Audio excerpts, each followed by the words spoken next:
Hey guys, welcome back to the channel. So in today's video, I'm going to talk about um, the 6 or 7 tips or tricks that you need to do before you show up here in the States and you begin your first day of classes, right? So these tips and tricks are more of just information on what to do, what not to do, what to buy, what not to buy, so that when you start your semester in the US, you can fully focus on studying and you don't have to waste time on stuff like this because the initial setup costs for your first semester, for those of you who may not be used to how things are over here, it might be particularly high. So to avoid all of that, to avoid that waste of time, and to ensure that you guys have a smooth first semester, or at least spend the majority of the semester adjusting to the new education system and not struggling with basic necessities. I'm making this video so you keep this stuff in mind um, after you show up here in the States for your first semester, right? If you're a student. So, tip number one, okay? Um, buy your furniture early, right? So I'm assuming that 95% of you who arrive here in the States are going to show up to an empty apartment, right? The apartment that you rent out will most likely not be furnished. Most likely, you won't have a bed or anything else in your room or any other stuff in like your kitchen or living room, etc. Right? So, by setting up early, I mean that buy the furniture that you need either on Amazon or through Facebook Marketplace or something. Buy it early, get it done early. Probably set up your room or your house. Uh, Start setting it up 2 weeks before class begins, right? Don't start stuff when class begins. The reason I tell you this is when you buy stuff here in the US, you're gonna have to build everything on your own. So it's kind of like IKEA. I'll give you an example. So you can see a very makeshift desk setup over there, but this gaming chair that you see here did not come pre-built like this, neither did that table or this other table, right? So these all came in like separate pieces in an Amazon box and you had to assemble them, right? So assembling these pieces from an Amazon package is not very hard. It's not the hardest thing to do. It might take you 2 or 3 hours or less, but it's not that hard. It's not that complicated. But the reason I'm asking you to do this stuff early is you're probably gonna take a lot of time in your first semester getting used to the U.S. education system, right? The US education system is a lot more difficult and a lot more involved than what you typically see in India. So you're going to take a while to get used to the fact that you have to submit assignments and you have homeworks and stuff like that, and you're held accountable throughout the semester. You have to keep studying. You can't just like skip and then study at the end, right? So when you start studying hard, and I mean you may have been working for a couple of years and you've come back. In that case, you haven't studied for a few years. It might take you like a little bit to get back into the flow, or maybe like you're not used to the education system here. Either way, you want to focus your time on like studying and stuff, and not on building furniture when you have work to do If you have a team project to submit, then like focus on the team project, and not that you have to build like a table or something, for your room, because time is very limited. Like make sure that you show up a little early, and so that you buy everything that you need, and you set everything up so that when the semester starts, you can purely focus on studying and not on doing any of this stuff, because trying to set up your apartment while maintaining a full course load at the same time can get pretty annoying. Okay, number two, buy groceries online. Right, so what do I mean by this? If you show up in the US from India for your master's, you're gonna realize that US grocery stores are like massive. I'm not saying India doesn't have massive grocery stores, it does, but the average grocery store in the US is like pretty huge compared to the average grocery store in India. You have a lot more options, a lot more stuff to choose from, and you might just find yourself spending hours in there just looking for stuff to buy, wasting money, whatever. Right? Now it's definitely fun for like the first like 2 or 3 times, but you're gonna very soon realize that number one, you probably don't have a car. Number two, a week's worth of groceries is actually a pretty big haul. Carrying all that stuff back from the supermarket when you don't have a car is pretty hard. You have to take a bus, or walk, depends on how far you live away from the bus stop, whatever. It's kind of hard. So, what I'm trying to get at is, instead of going to the grocery store, spending hours and hours, possibly being tempted and buying things that you don't need, and wasting money, what you can do is download an app like Instacart, which is basically like the Big Basket of the US. In India, we have an app called Big Basket, which basically does the same thing, or maybe Grofers. Um, so download Instacart, and Instacart will basically bring you groceries at your doorstep at the cost of $10 a month. So for $10 a month, you get like all the groceries that you want from any nearby supermarket that you want. Just it's like home delivery, right? That's like pretty cheap. Like I personally spend like an average of $60 a week on groceries, maybe more, maybe less, but $60 a week times four, that's like on $240, and $10 for the Instacart subscription. And if you have roommates, you can split it amongst them or maybe your friends to make it even cheaper. But yeah, that is something that I definitely recommend doing. It's going to save you a lot of money, and most importantly, it's going to save you a lot of time. You're going to replace hours of shopping with just clicks on your phone, right? It's way easier, and it's better for your budget as well. Okay. Number three, okay. Um, Schedule time outside, right? So, what do I mean by this?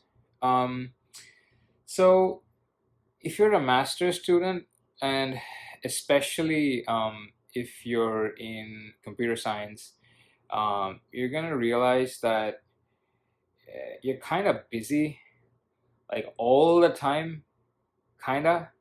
If you want, there's like always stuff to do, always stuff to work on, and trying to, maintain a good social life and get good grades is it could be pretty difficult. I mean that's difficult regardless of where you study, not just in the US, but um I guess. But the point is that you could get like very caught up in just coding and watching video lectures and coding and doing whatever assignments, that you don't really like go out and like hang out that much, right? Because in a batch of like 100 or maybe 200 students, if everybody's that busy, then everybody's working, right?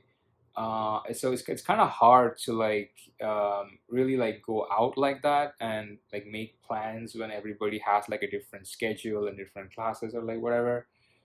But it's actually like super helpful if you like schedule time outside, like like make plans, or like say that we're gonna go for like a bike ride on the weekends, or maybe um, I don't know, it could even be a part-time job. Maybe you have a part-time job which you enjoy, you go there for a couple of hours during the week. Or maybe you go to the gym, like going to the gym every day, that's what you do. Schedule time outside, something outside the house that you enjoy and that you do frequently, to make sure that you get out of the house and you interact with other people, because that's actually very important. In today's world, post pandemic, it's easier to become a shut in than you would believe, right? So, take the initiative, go outside, talk to new people, make friends, that kind of thing, but do it. I mean, even if you feel like you don't have the time, go and do it. You're going to feel a lot better. You're going to have higher levels of productivity and all of that. It's going to be great. Okay. Uh, Point number 4, use a vehicle, right? So, what do I mean by that? So, essentially, when you come to the US, right, you're gonna very quickly understand the fact that uh, the US transportation system is, I mean, the US public transportation system is is absolute garbage. It's basically non-existent, right? If you go to a university, um, your university may have buses going in and around the area, which may help alleviate some of the problem. Or if you live in like a super urban city like New York, um, you may have a good transport system, buses or like subways and stuff like that. But in general, if you just want to like go somewhere and buy something and maybe like eat outside or something, you need a car. There's like no way around it. You don't really like taking a bus, taking an auto, taking public transport. It doesn't exist, right? US has, I think, exceptionally poor. I want it's just different. Like everybody has a car. Like buying a like it's almost a necessity to have a car here. In fact, it is a necessity to have a car here, right? So the point I'm trying to make is that uh, the best way to solve the problem is to get your driver's license as soon as you land in the United States, as early as you can.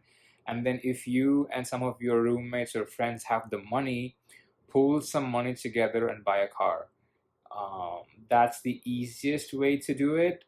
It is expensive, yes, but it's gonna make your lives a whole lot easier.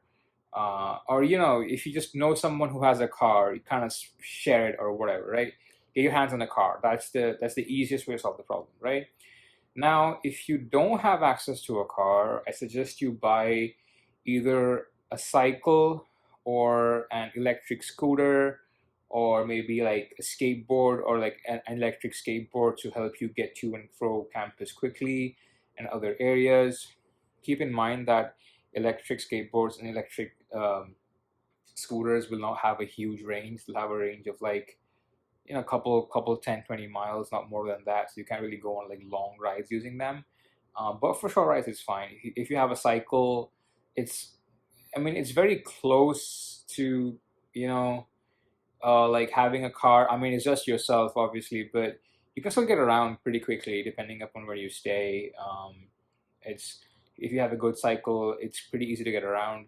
So I highly suggest getting a vehicle, right? A mode of transport, and getting that stuff out, figuring that stuff out. That way, you will not be dependent on whatever bus system your college has, and at the end of the day, you're gonna end up saving a lot of time, right?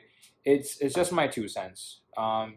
Not everybody has a cycle, but having one makes a huge difference. Like your quality of life will just like spike up if you have a cycle, just or like any vehicle. Just trust me on this, right? Um, okay. Number five, right? As I say this, okay. So number five, right? So I've spoken a lot in this video about time and time management and how important it is to save time and like not waste time. That's why I'm giving you guys all of these tips. Um, but one thing that I've noticed is that when you're doing a master's or when you're doing um, a graduate school, right, studies, yeah, or like a PhD or something, it's actually a lot harder to like keep track of time than you think, because if you have a 9 to 5 job, you know exactly what hours you're working and what hours you're free, right? But if you're a master's student or a grad student, there are no, I mean, you are either always technically free or technically busy, just depending upon you, right? You set your own routine. What I suggest you do and what has worked for me is to basically use the calendar app on your phone. I use Google Calendar, you can use whatever. So just use the calendar app and like plan out your day, right? So what do I mean by that? Open Google Calendar on your laptop or your phone and block out the times in the day when you have classes, maybe twice or thrice a week, or maybe periods that you want to study. Block them out in the calendar, maybe even mention the exact name of the subject that you want to study. So that way, try and follow the schedule, and at least you're gonna, make some progress on what you wanted to do that day, right? The same idea could also be applied to, let's say, going to the gym. You want to go to the gym every day. Then introduce a 1 hour time slot called go to the gym every day at like 7 p.m. or whatever. What time works best for you. Maybe you have to cook twice a week. Introduce a session called cooking in your calendar, such that you follow that and you make sure that you actually end up cooking and making food, so that you don't end up like wasting money on takeout, or yeah, the next day if you have a really packed day, you're not forced with the fact that, hey, I have to cook today and I have like no food left in the fridge, right? Any items in the day that you think are really important, I suggest you put them down in the calendar. um, I personally like to completely pack up my calendar. So I'ma introduce breaks for lunch, a break in the evening to go take a walk or something. I'ma document everything so that way I know that I'm not wasting any time in the day. And I can also schedule in my breaks. I can schedule in time to like, I don't know, like maybe like play video games, or like just just take a break to just chill, like in the day, or like do whatever you want. And that way you can ensure that uh, by taking breaks you also keep your productivity up, because if you study for too long you're probably going to crash, and then you're like not going to like get that much done in the big picture. So I like to pack my day full of stuff, but you don't have to do that if you don't want. You can just keep the important stuff, just the work stuff in the day, and make sure that you get that stuff done. But I suggest you wake up in the morning, and first thing in the morning you plan out your whole day before you begin work, or maybe you do this at night, the night before you go to bed. And that way when you wake up in the morning and you look at it at the beginning of your work day, you know exactly what it is that you have to get done, and you can just make a head start on that. Keep in mind that you don't really have to follow these exact timings on your calendar minute by minute. That's not the intention.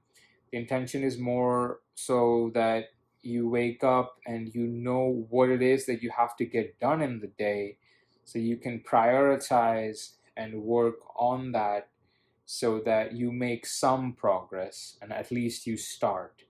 Um, The last tip that I have for you guys is figure out a good way to take notes in class, right? So what do I mean by that? So most teachers here in the US, where I'm in computer science, but I see this everywhere. Most teachers here in the US teach through slides, right? So there's either going to be a PowerPoint or a PDF presentation up on the screen, and they're gonna, go slide by slide and just cover the topics from one to the next, right? And while you may think that this is like a really good way to teach and you're able to understand everything clearly, the problem is if the teacher explains a lot more stuff or gives you a lot of more information which is not explicitly included in the slides, and the slides just kind of has like the skeleton or the bare bones of that topic, you kind of you're basically gonna forget that stuff within a month. When you look at the same PPT again on your computer, you will have no idea what she said about that thing, or what an important example was, or something like that, right?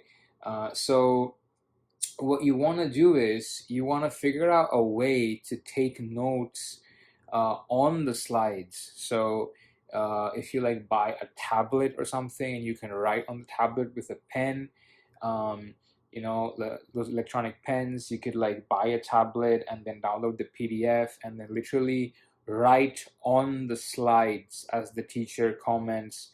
It's a very high chance he or she will also write on the slides as she teaches and she projects the thing. um, but you're gonna want to find a way to like write on the slides and make sure you have the same information down on your own notes, right? Also, you could very well just take notes using pen and paper and note the same stuff down, but remember to be consistent throughout your lectures. Either group the lectures by dates of when they were held or by topics, and make sure that you have the notes for each lecture. Like if you like to type, maybe bring your laptop to class, open it up and start typing, create one document for every lecture. I don't know, figure out a way to document the information that you were presented with in class into your own notes effectively, such that once you go home and you study those notes, you have everything that you need, right? You should not be wasting time in the middle of the semester thinking, should I be typing notes or writing notes, or what kind of note taking strategy is convenient for what subject, right? You don't want to do all of that because it can get very messy, and you can waste a lot of time in trying to figure out what's a good way to study one subject, right? Until you like finally figure out a system that works. But yeah, that's been it for this video. Leave a like, subscribe for more content. I'm trying to post more regularly on this channel. Let me know in the comments down below what else you might want to see regards to, life in the US, life of a master's student, stuff like that. I'm in computer science. Shoot me any questions if you want. Love to chat with you guys down in the comments. Until then, that's been it. See you guys in the next video and have a great day. Okay, though. Bye for now.